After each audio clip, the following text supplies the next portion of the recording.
네, 안녕하세요. 네, 한 주간이 또 시작되었습니다.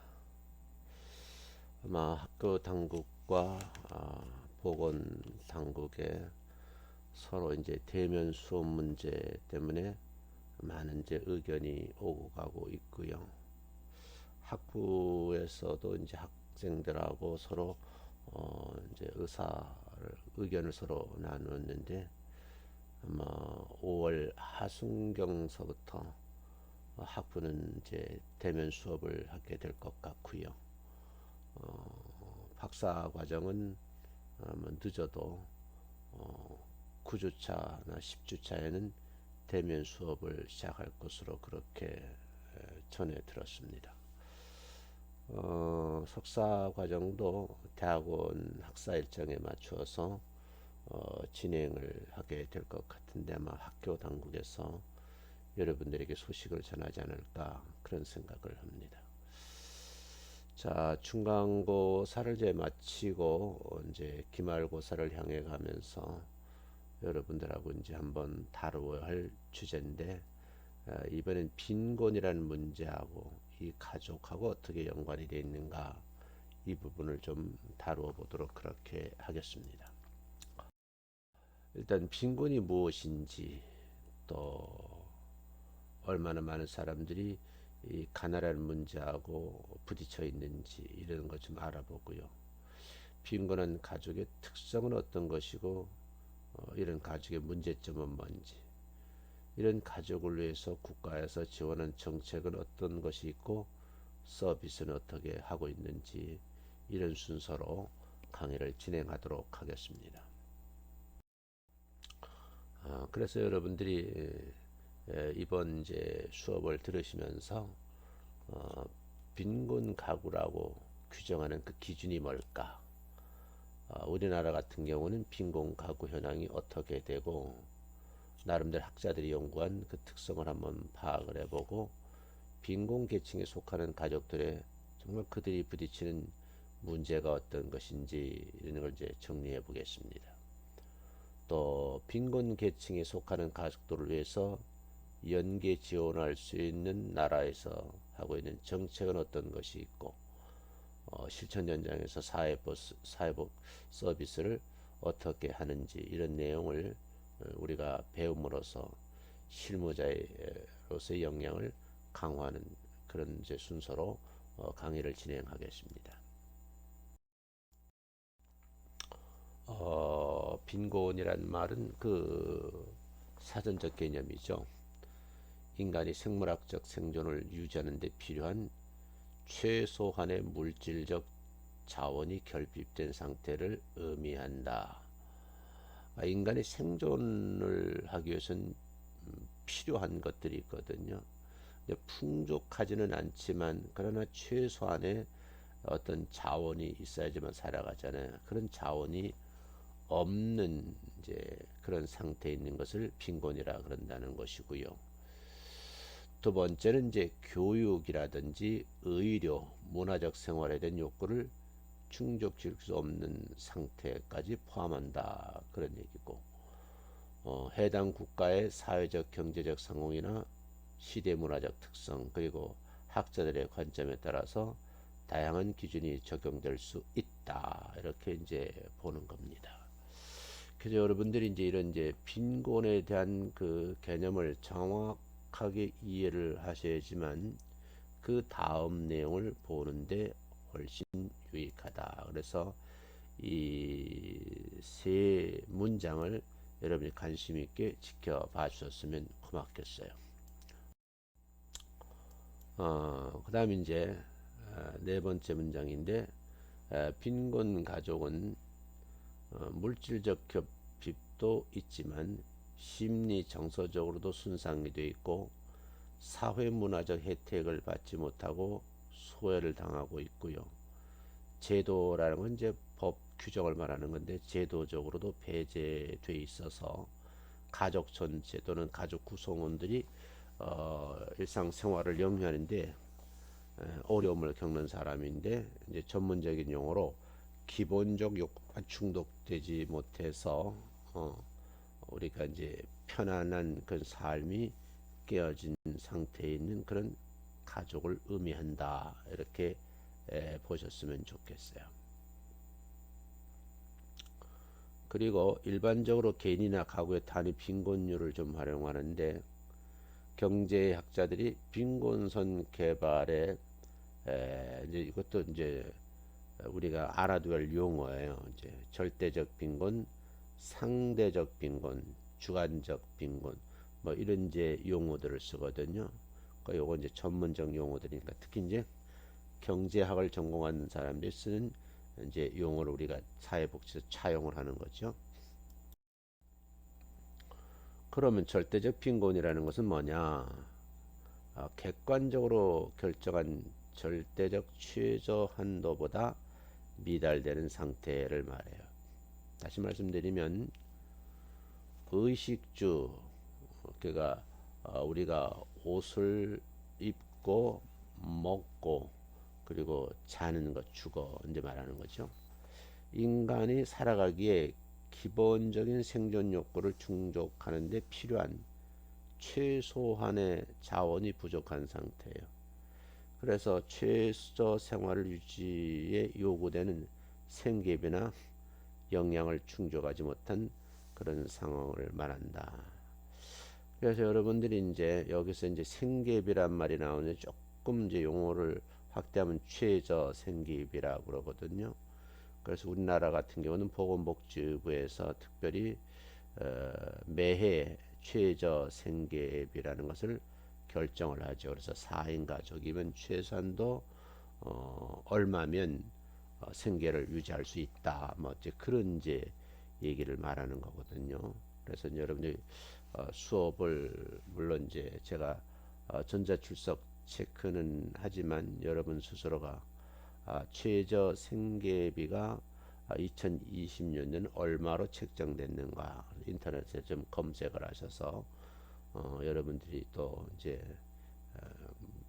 전자출석은 제가 하지만 수기 출석이니까 여러분들이 한번 메모를 해서 제 메일로 보내주셨으면 고맙겠다 하는 말씀을 드립니다. 절대적 빈곤선이라는 것은 인간에게 요구되는 최소한의 일일 칼로리 섭취량을 기준으로 해요. 그러면 이제 그 칼로리량이 나왔으니까 이걸 화폐 단위로 바꾸면 이걸 식료품비라 그러거든요. 그래서 식료품비가 가계 지출에 차지하는 비율을 이걸 엥겔 지수라 그래요. 이제 공식이 있어요. 또 최소한의 생필물 구입하는 데 드는 비용 등으로 이렇게 정해지는데 그 선이 있다. 그래서 이걸 절대적 빈곤선이라 그런다. 그래서 절대적 빈곤, 뭐 상대적 빈곤 또 한 가지 중요한 말이 나오는데 절대적 빈곤선이라는 말, 그다음에 엥겔 지수라는 말 이런 말들을 여러분이 좀 알아두셨으면 좋겠다 하는 그런 말씀을 드릴게요.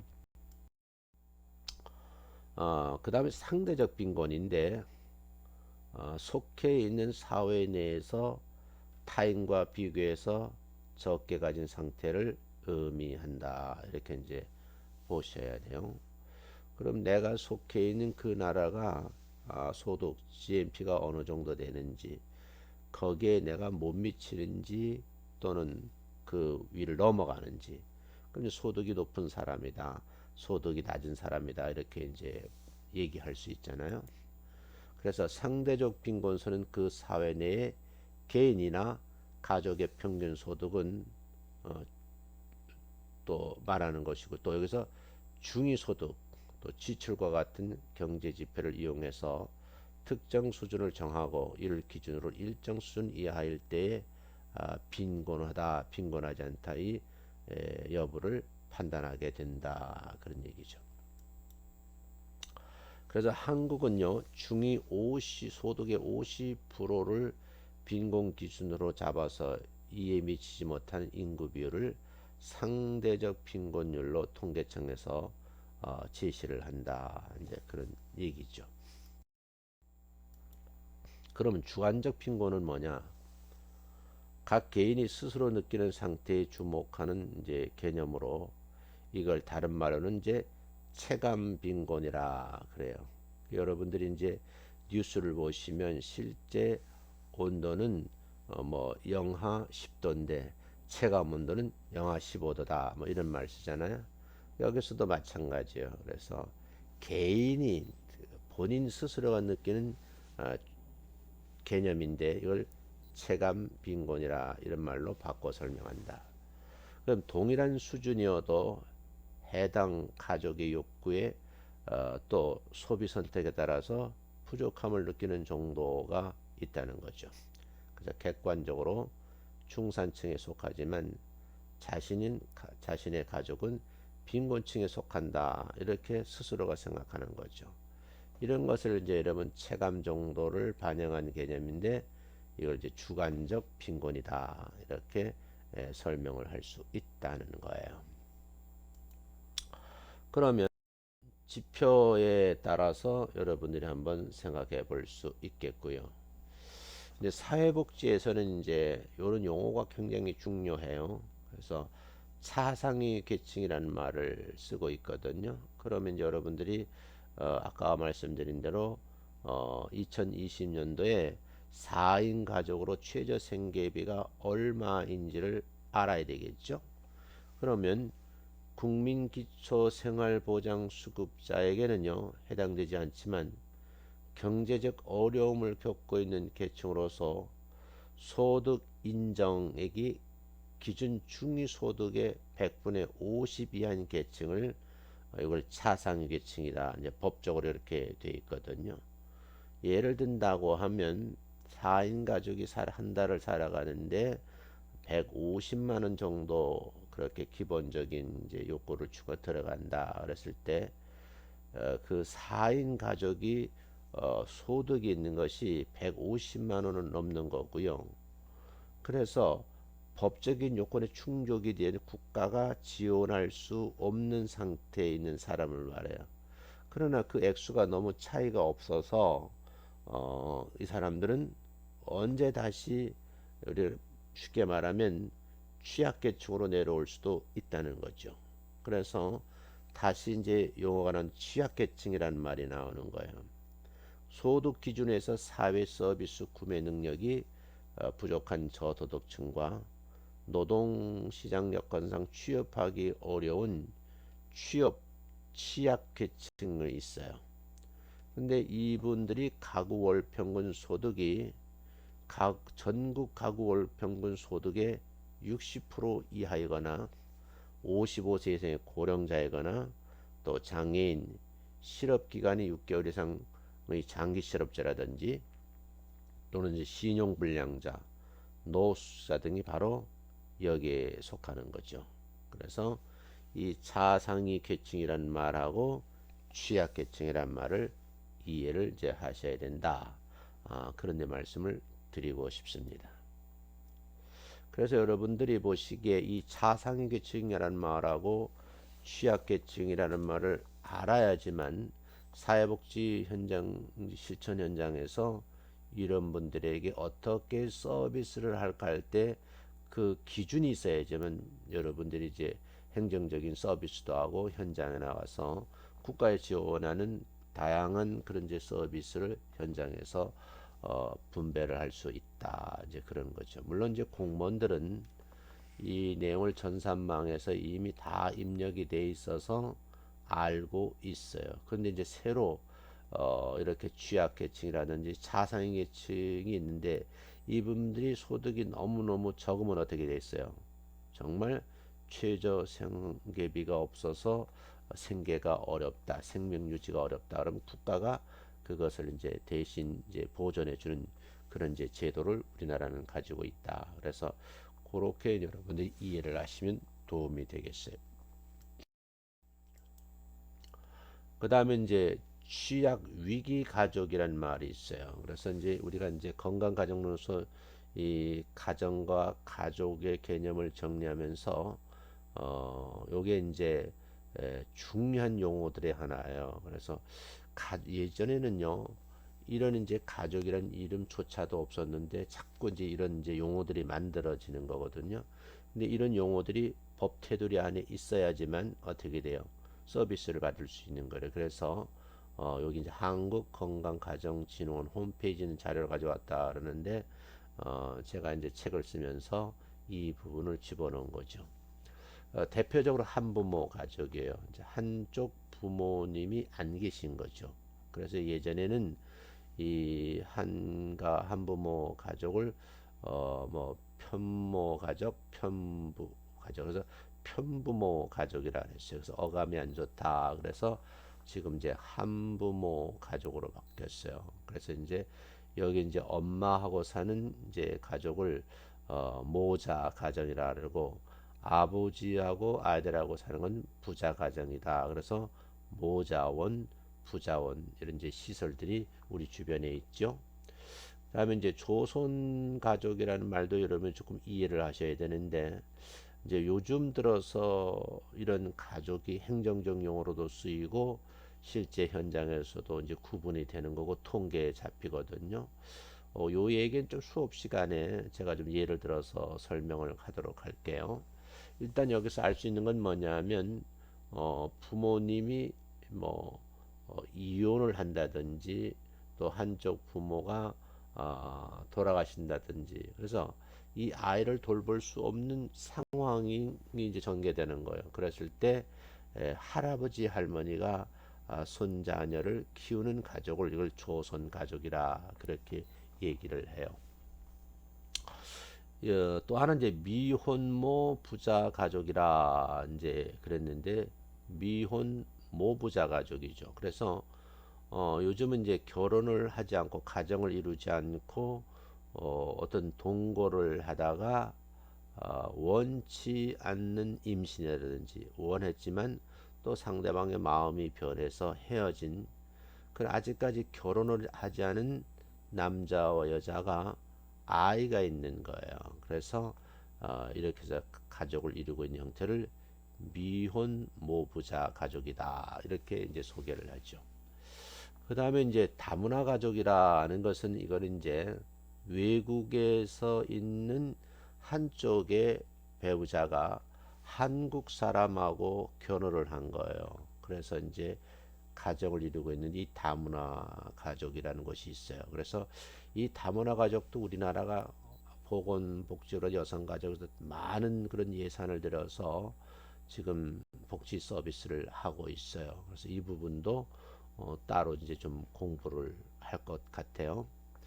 그 다음에 요즘에 또 이게 상당히 우리나라에 이제 이슈화된 문제인데, 이제는요 북한에서 자유를 찾아서 우리나라에 내려온 우리나라 국민이죠. 그런 이제 북쪽에 사시던 분이 남쪽으로 내려올 분인데, 뭐 예전엔 이게 뉴스에 나올 정도로 아주 희귀한 사건이었는데 지금은 상당수의 많은 사람들이 남한에 내려와 살게 되죠. 그래서 이분들이 또 가족이 다 오지 못하다 보니까 국내에서 이제 많은 이제 소득이 생기면 그 소득을 가지고 또 이북에 있는 자녀들을 다시 탈북시키고 뭐 이런 이제 일들이 있다는 거죠. 그래서 여러분들이 이제 많이 듣지는 않았지만 우리 주변에서 있었던 가족의 그런 형태입니다. 근데 이제 이런 이제 가족들이 살아가는데 일반적으로 좀 정상 가정이라 그럴까요? 그런 가족의 기본적인 가족의 기능이 있는데 그 기능이 잘 작동이 안 되는다. 이렇게 말할 수가 있겠어요. 그래서 가족의 기능을 업시켜주고 또 그들이 가진 역량을 업시켜주는 역량 강화를 위해서 지원이 필요하다. 그래서 아무나 지원을 할 수는 없잖아요. 그래서 가족 중 기준 중위소득 72% 이하이면서 손자녀 가족을 두고 있는 그런 가족을 취약 위기 가족이다 이런 용어를 쓴다 이제 그런 말이에요. 이 말도 이제 알아두셔야 되고요. 그다음에 이제 긴급 위기 가족이라는 말이 있어요. 요거는 이제 가정에서 있어서는 안 되는데 폭력이 일어나는 거죠. 그리고 이제 원하든 원치 않든 이혼한 이제 그런 상태에 있는 분, 또 자살을 시도한다든지 또 사망했다든지 사고, 이런 이제 여러 가지 일들로 인해서 경제 사회적 위기 사건들에 직면한 가족을 긴급 위기 가족이다 그래요. 그래서 긴급 위기 가족으로 이게 법적으로 규정이 돼 있기 때문에 국가에서 지원을 한다 이런 말들이죠. 이제 그 대학원에서는 이제 여러분들이 건강 가정사 라이센스에 대해 관심이 없고 과목 이수하기가 어려운데 사실은 이 건강 가정사 자격을 취득하기 위해서 대학원에서 몇 개 이렇게 과목을 이수하면 가정사를 이제 취득할 수도 있거든요. 그래서 이 부분도 한번 수업 시간에 조금 더 자세하게 다뤄보도록 그렇게 하겠습니다. 그러면 이제 빈곤 가구 현황이 어떻게 됐는가? 이제 요걸 이제 경제적 용어를 들어서 좀 설명을 하려고 그러는데 OECD 국가들의 수준과 비교를 한번 해보는 거예요. 그러면 가처분 소득 기준 상대적 빈곤율이 OECD 국가의 평균 11.1%, 한국은 14.6%로 하위권에 속하고 있다는 것도 여러분이 알아두셔야 돼요. 자, 그래서 한국 내 빈곤율 추이를 살펴보면 시장 소득 빈곤율과 가처분 소득 빈곤율 간의 차이가 매우 크다 하는 거예요. 지금 이제 경제적 용어들을 사용하기 때문에 조금 여러분들이 어려우실 수도 있겠네요. 자, 그다음 절대적 기준이나 상대적 기준 모두 시장 소득 빈곤율은 상승하는 추이를 보이고 있다 이러는 거죠. 그래서 정부의 공적 이전 소득이 고려된 가처분 소득 적용 빈곤율은 다시 하락하는 추이에 있다. 그래서 상승과 하락이란 말을 썼는데 요거는 아마 어, 실제 데이터를 가지고 설명을 좀 하면 이해가 빠르지 않을까 그런 생각을 좀 해봅니다. 그래서 수업에서 지금 이게 짧은 20분 동안에 할 수는 없지만 여러분들이 이런 용어들을 혹시 좀 자세히 알고 싶으면 포털 사이트 접속해서 좀 이제 검색을 해보면 사례도 나와 있고 또 용어 해설도 되어 있고 그래요. 그래서 조금 그렇게 보충 수업을 해 주셨으면 좋겠다 하는 생각을 드립니다. 그래서 여기 이제 그림 8-2인데 여기서 보면 이제 빈곤 가구 현황을 지금 소개를 하고 있는 거예요. 그래서 여기 이제 보면 전체 나오고 여성 가구주, 아동, 노인, 취업자, 한부모 가구, 1인 가구. 여기서 이제 우리가 살펴볼 것은 뭐냐면요. 이 여성 가구주들이 어떨까요? 그렇죠? 빈곤한 그런 이제 가구주들이 많죠. 물론 이제 소년 소녀 가장도 우리가 볼 수는 있지만 통계상으로 그렇게 높지는 않고요. 가장 그 가구가 빈곤율이 높은 곳이 어디냐? 노인 계층인 거예요. 그래서 노인 같은 거 여러분 보셔야 되고 그 다음에 요즘 이 노인들도 그렇지만 젊은이들이 이제 결혼을 안 하기도 하고 또 이혼을 하게 되고 뭐 다양한 그런 이제 그 사연이 있겠죠. 그러나 그 사연에서 1인 가구가 굉장히 많아진다는 거예요. 그래서 1인 가구도 우리나라의 경제에 많은 영향을 미치기도 하고 어려움을 주기도 하고 또 국가에서는 1인 가구로 어떻게 서비스를 할 것인가 이런 부분도 지금 현재 고민하고 있다 하는 것도 여러분이 알아두시면 좋겠다. 그런 게 이제 인구 유형별 최저 생계비 기준 빈곤이 2015년대 데이터를 가지고 이제 그래프를 만드는 거거든요. 그러니까 우리가 벌써 5년 지났잖아요. 그래서 우리가 인구 센서스를 5년마다 해요. 그 2000년, 2005년, 2010년, 2015년, 2015년 조사하면 2016년 나오겠죠. 그럼 2020년 올해 아마 다시 조사를 하고 그 데이터가 2021년에 이제 패널이 만들어지게 되고 그럼 이제 그 국가 패널을 여러분들 다운로드 받아서 그 이제 학문적으로 이용하고 또 가공해서 논문도 쓰고 이제 그러는 거거든요. 그러니까 이런 이제 통계 자료들을 한번 눈여겨 볼 필요가 있다 이렇게 생각을 합니다. 자, 그래서 이제 1교시에는요 여기까지 강의를 하고 2교시 때 이어서 강의를 하도록 그렇게 하겠습니다. 수고 많이 하셨고요. 다음 시간에 뵙도록 하겠습니다. 감사합니다.